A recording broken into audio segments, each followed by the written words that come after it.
Halo teman-teman, gimana kabarnya hari ini? Berjalan baik? Atau berjalan dengan air mata kembali? Gimana? Ya, kalau memang kalian sedang bersedih, teruslah bersedih ya.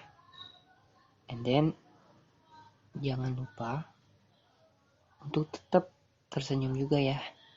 Karena banyak orang yang masih mengharapkan kalian untuk terus tersenyum. Nah, di podcast kali ini, aku mau membahas tentang podcast cerita berjuang PTN nih. Nah, cerita berjuang PTN kali ini seseorang yang gap year di tahun ini dan ia gagal kembali di tahun ini. Dia gap year di tahun sebelumnya dan ia mencoba lagi dan gagal kembali di tahun ini. Seperti itu. Ya, sedih sih kalau mendengar cerita ini. Namanya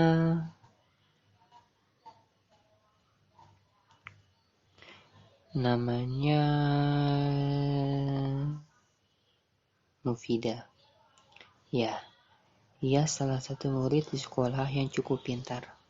Selalu mendapatkan ranking 10 besar. Iya, anak yang pintar di sekolah dan jago matematika di sekolahnya. Ia salah satu anak yang termasuk 50 besar di angkatannya. 50 besar peringkat di angkatannya. Iya, dia menggapai waktu kuliah ini ya karena banyak hal yang tidak ia ceritakan ke aku. Tapi yang aku ketahui nih ya, dia ini kurang biaya saat mau mendaftar di tahun yang sebelumnya ya, gap year itu. Dan ia mau memutuskan hari ini atau di tahun ini untuk kuliah. Dan karena ia sudah mendapatkan rezeki yang diberikan oleh Tuhan kepadanya untuk mengikuti jalur SBMPTN. Nah, jalur SBMPTN pun tiba. Ia diberitahukan kepada temannya melalui WhatsApp dan diberitahukan kalau hari ini pendaftaran SBMPTN dan ia mendaftar di 2 PTN, yaitu di Universitas Islam Negeri Syarif Hidayatullah Jakarta dengan jurusan keperawatan dan di Universitas Sultan Ageng Tirtayasa jurusan komunikasi. Ya,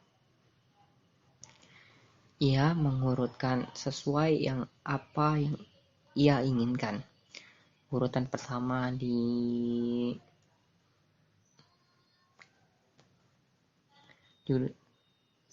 perguruan tinggi Universitas Islam Negeri Syarif Hidayatullah Jakarta di keperawatan, dan yang kedua di Untirta, Universitas Sultan Ageng Tirtayasa jurusan komunikasi. Nah, setelah ia mendaftar, ia menunggu jam untuk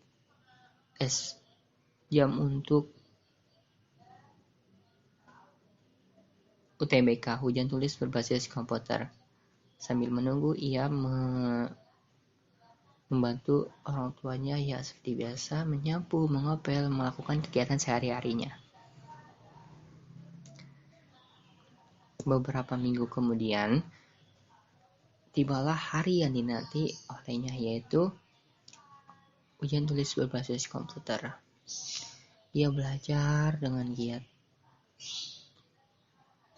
Sebelumnya ia belajar dengan giat dan berdoa kepada Tuhan untuk diberikan kelancaran di hari ini dan dapat menjawab soal dengan baik dan lancar. Tapi pada saat melaksanaan UTBK, ia kebingungan karena banyak soal yang belum ia kerjakan. Banyak soal yang kosong dan tidak ia kerjakan. Karena kekurangan waktu. Karena banyak tipe-tipe soal yang ketika ia belajar itu tidak ada pada saat UTBK, seperti itu.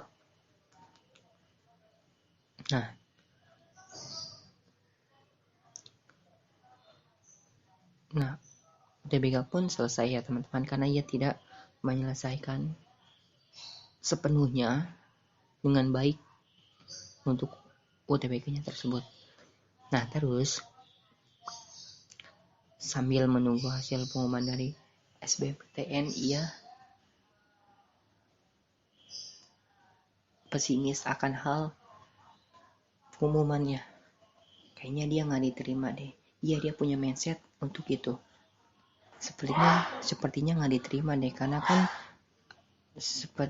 karena kan dia ini kurang tepat ya jawabnya, kurang baik dalam menjawab soalnya. Dia berpikir seperti itu tuh, dan benar kejadian. Pada saat pengumuman itu ia gagal kembali dan